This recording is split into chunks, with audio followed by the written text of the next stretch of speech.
Amados irmãos, abra sua Bíblia no livro de 2 Reis, capítulo 5 e versículo 14. Segundo livro de Reis, capítulo 5, versículo 14. Que vai dizer assim: Então desceu e mergulhou no rio Jordão 7 vezes, conforme a palavra do homem de Deus, e a sua carne se tornou como uma carne de uma criança, e ficou purificado. Louvado seja o nome do Senhor. Amados irmãos, Naamã foi um homem poderoso, comandante do exército do rei da Síria. A Bíblia vai dizer que Deus deu muitas vitórias ao rei da Síria por causa de Naamã, mas ele era leproso, até que um dia uma menina que tinha sido cativa diz para sua senhora: se meu senhor Naamã fosse até Samaria ao encontro do profeta de Deus, ele seria curado. E Naamã levou essa mensagem ao seu rei, e o rei mandou carta para a terra de Israel. E essa carta chegou até a mão do rei de Israel. E quando essa carta chega na mão do rei de Israel, o rei de Israel pensa que o rei da Síria procura ocasião, oportunidade, pretexto para arrumar intriga, discussão, briga, para guerrear contra o povo de Israel. Então a Bíblia vai dizer que aquele rei de Israel, ele vai rasgar as suas vestes desesperado. Quem aquele homem pensa que é? Por acaso eu sou Deus que tiro vida e boto vida? Então o profeta de Deus, ele já estava sabendo de tudo. E de repente Naamã, ele é enviado à casa do profeta de Deus. E quando ele bate na casa do profeta de Deus, que é Eliseu, Eliseu manda Geazi sair à porta e atender Naamã e a sua comitiva. E vai dizer para Naamã o que Eliseu mandou Geazi falar para ele mergulhar 7 vezes no rio Jordão, que ele seria curado da lepra. E como todos conhecem, Naamã, ele ficou irado, furioso, porque ele não queria atender aquela resposta através de Geazi. Ele queria que Eliseu viesse atendê-lo. Então ele foi embora indignado, mas pelo caminho a palavra de Deus vai dizer que um dos seus servos convence ele a mergulhar no rio Jordão. E a palavra de Deus vai dizer que ele mergulha 7 vezes no rio Jordão e a sua pele é restaurada como uma pele de uma criança. Talvez você que está ouvindo esta programação, a palavra de Deus, está se perguntando, mas o que nós podemos tirar de reflexão desse texto, dessa história que nós acabamos aqui de ler, que acabei aqui de falar para vocês? Mas, meus amados irmãos, eu quero aqui hoje me ater aqui no 7 mergulho de Naamã, porque cada mergulho de Naamã tem um significado, irmãos. Agora eu te pergunto, por que não 6 mergulhos? Por que não 4? Por que não 5? E por que não só um mergulho? Amado, eu quero dizer para você que Deus, ele sabe o que faz. Meus irmãos, o primeiro mergulho de Naamã nos fala sobre o mergulho da humildade. Segundo a Reis, capítulo 5, versículo 11, vai dizer assim: Mas Naamã ficou indignado e saiu dizendo: Eu estava certo de que ele sairia para receber-me, invocaria o nome do Senhor, seu Deus, moveria a mão sobre o lugar afetado e curaria a lepra. Amados, o primeiro mergulho, observe só, como Naamã ficou indignado e foi embora, porque faltou o quê? Faltou humildade. Naamã, um homem de grande autoridade, precisou reconhecer que sua posição e a sua riqueza, irmão, não poderia resolver o seu problema.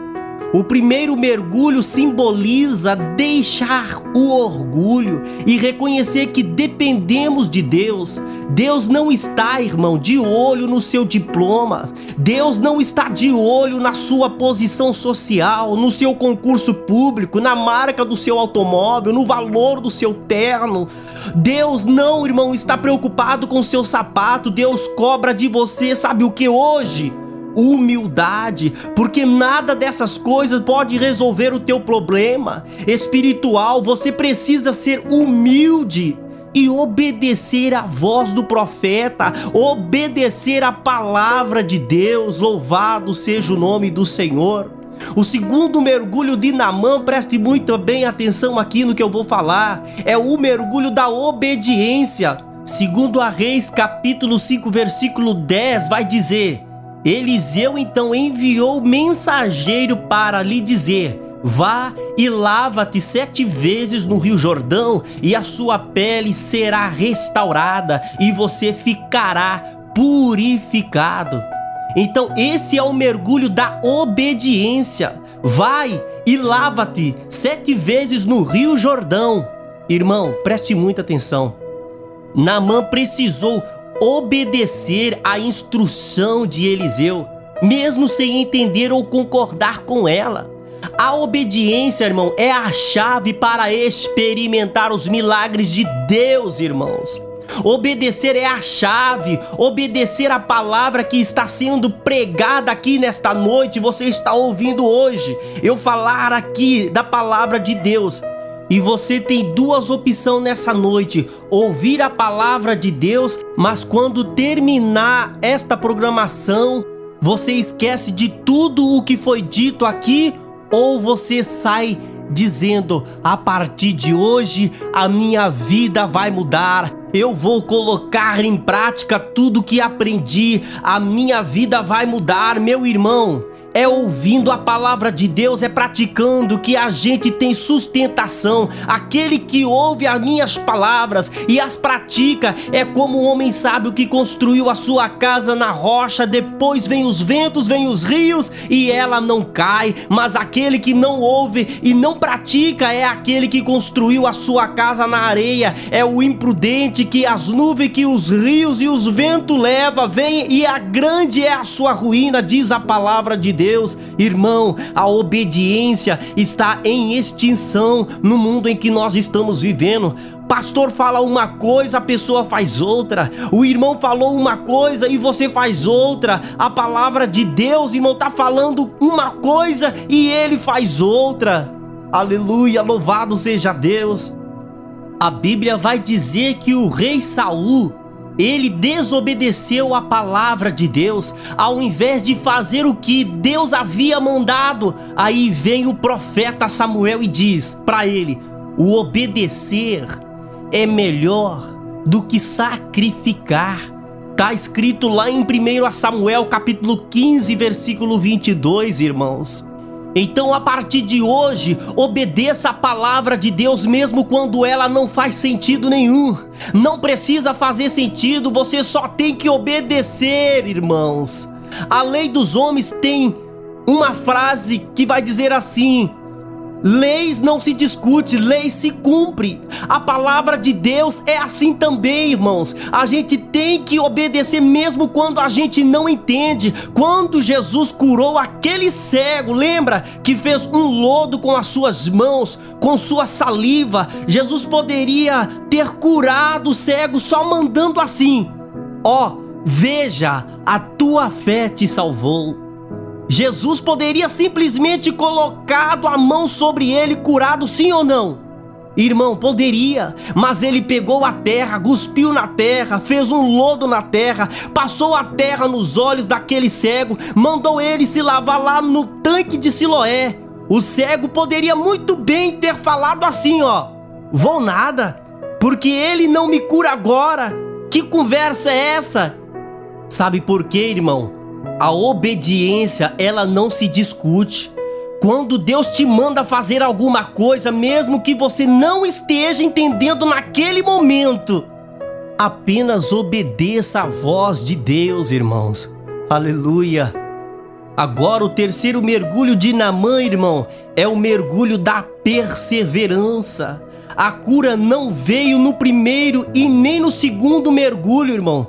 Naamã precisou perseverar para completar o 7º mergulho. Observe só que ele teve que ser perseverante. Ele entrou naquele rio achando ruim. Ele queria ir para os rios onde as águas eram limpas.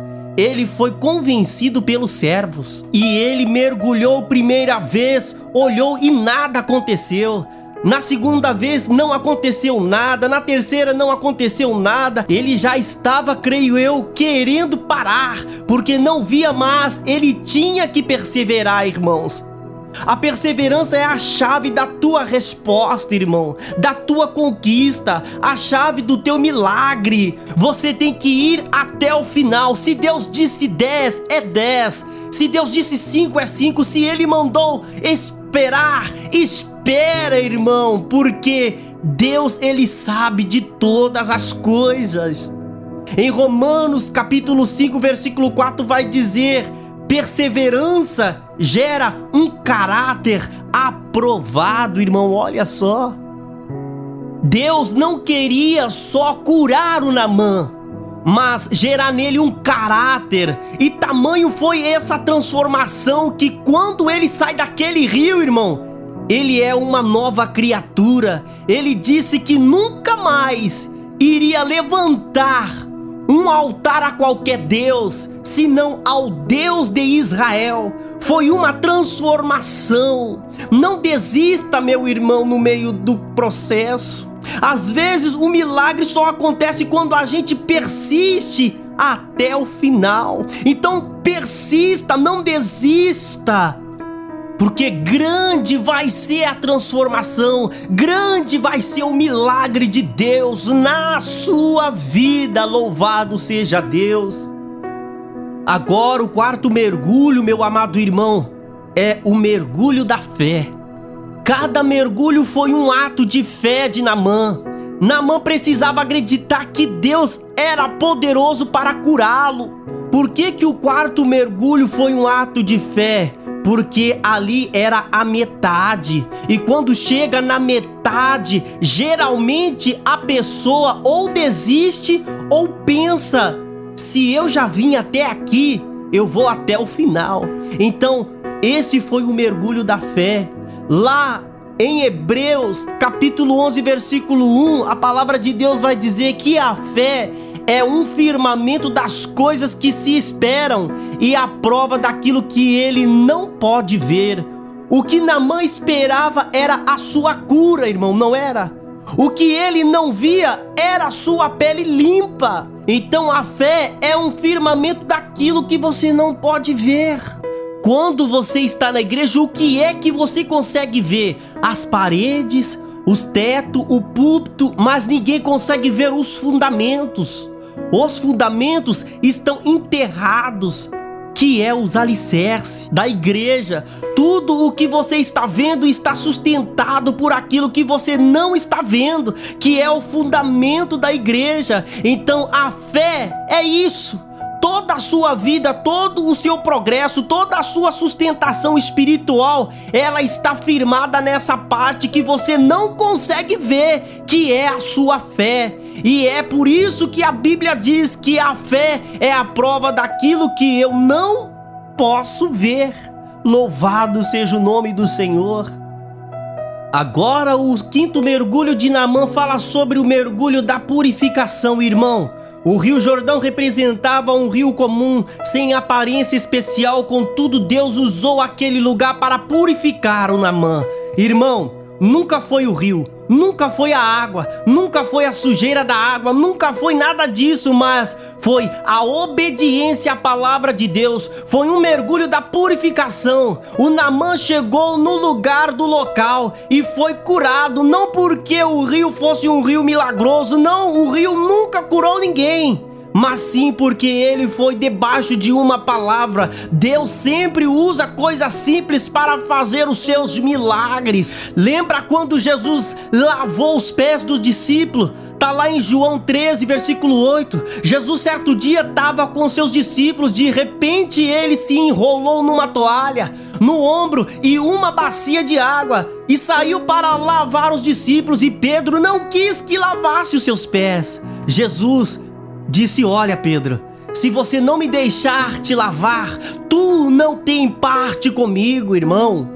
Irmão, era só uma bacia d'água, mas tinha um exemplo, uma história de vida incrível. Jesus disse: se eu sou mestre e lavei os seus pés, lave os pés um dos outros. Jesus fala sobre purificação, irmão. Então esse quinto mergulho é um mergulho da purificação. Deus, irmão, usa o que é simples para nos transformar. Deixa Deus purificar a sua vida através de meios que talvez que você nem esperava. Deixa Deus purificar você. Se afasta daquilo que suja você, irmão. Se afasta daquilo que mancha as suas vestes. Se afasta de tudo aquilo que te afasta de Deus. Deus é o rio de águas limpas, água viva que jorra para a vida eterna. Louvado seja Deus, aleluia. Agora o penúltimo mergulho, irmão, é o mergulho da rendição. Rendição vem de se render. Eu me rendo. Ao submeter, irmão, ao sétimo mergulho, Naamã estava cada vez mais rendido à vontade de Deus. Ele deixou de confiar nos seus próprios planos. Então já estava no penúltimo, ele começou a acreditar naquela palavra que ele recebeu do profeta para estar ali. Atos dos Apóstolos, capítulo 9, versículo 4, vai dizer: quando Saulo se rende, a Bíblia diz que ele saía querendo prender as pessoas, até que veio uma luz sobre ele e ele se rende. E Jesus fala: Saulo, por que me persegues? E ele se rende, irmão. Tá na hora de se render, de parar de fazer do seu jeito, de querer fazer da sua forma. Se rende à vontade de Deus. Rendição é abrir mão do controle e permitir que Deus dirija as nossas vidas. Deus quer estar no controle da sua vida. Para de controlar, para de querer de ficar no controle.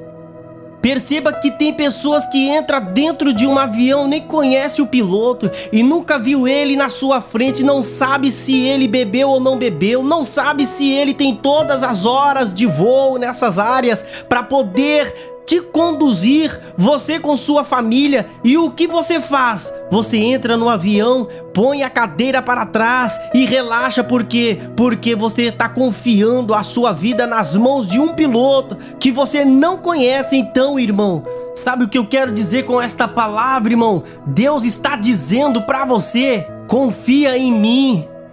Confia em mim a tua vida. Tá na hora de se render. Você tentou do seu jeito e não deu certo. Se renda, entregue as rédeas nas mãos do Senhor e Ele quer tomar de conta. Quantas vezes você disse: ano que vem vai ser melhor, mês que vem vai ser melhor, e você não melhorou em nada. Entrega as tuas rédeas nas mãos de Deus agora, meu irmão. Você que está ouvindo a palavra de Deus, o controle nas mãos dele, entrega. E você vai ver que ele sim sabe o dia de amanhã e sabe o que é melhor, para você. Louvado seja Deus. Agora, para terminar, o sétimo e último mergulho, para concluir, é o mergulho da transformação. O sétimo mergulho, a carne de Naamã ficou restaurada como de uma criança. Ele não só foi curado, irmão, fisicamente, mas também transformado espiritualmente. Naamã não só foi curado na sua carne, mas espiritualmente ele foi transformado. Com Deus é assim. Ele não só quer te dar a cura, Ele quer transformar a sua vida. Deus não só quer salvar você, Ele quer salvar toda a tua casa, como falou com Paulo e o carcereiro. Deus é assim. Segundo a Reis, capítulo 15, Naamã volta para casa do profeta já curado, com sua comitiva e seus soldados. E ele diz que agora sei que em toda a terra não existe Deus senão o Deus de Israel. Irmão, essa declaração mexe comigo, sabe? Naamã reconheceu que tudo que ele tinha conhecido, todos os deuses que ele conheceu a vida toda, todos os deuses que ele tinha visto, não era Deus senão o Deus de Israel.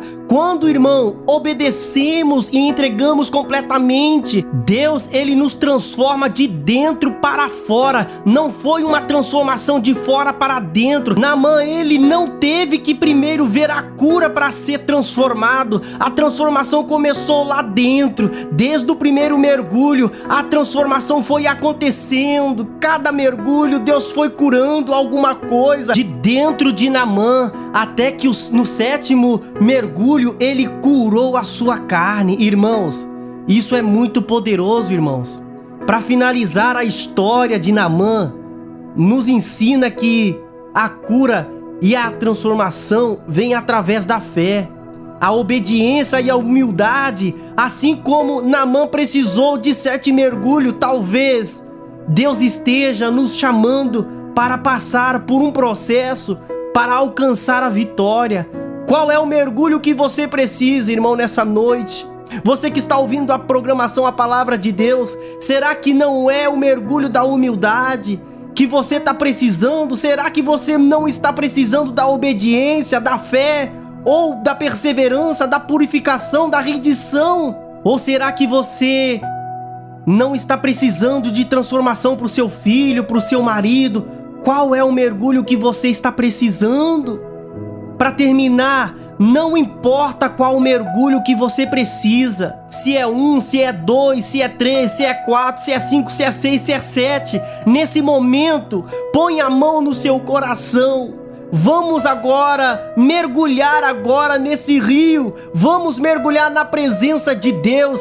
Eu vou orar por você e essas águas do Espírito Santo vai cair sobre nós, vai cair sobre você, e essa bênção será alcançada em nome do Senhor Jesus. Oh, glória a Deus. Nesse momento, essas são as palavras que Deus colocou no meu coração, e eu quero aqui orar agora por você, para que as águas do Espírito Santo desça sobre você e você seja purificado. Louvado seja Deus. Senhor eterno Deus e eterno Pai, muito obrigado, Senhor, por esta palavra. Até aqui, Senhor, meu Pai, o Senhor nos sustentou e nos guardou, Pai. Nesse momento, Pai, a Tua palavra foi pregada, que a Tua palavra penetre no coração dos Teus filhos e que eles a praticam, Senhor. Que a Tua palavra, Senhor Jesus Cristo, ela caia em uma terra muito boa e que venha dar frutos. Senhor Jesus Cristo, eu não sei o que essa pessoa está precisando, mas o Senhor conhece o íntimo, o coração dentro dessa pessoa.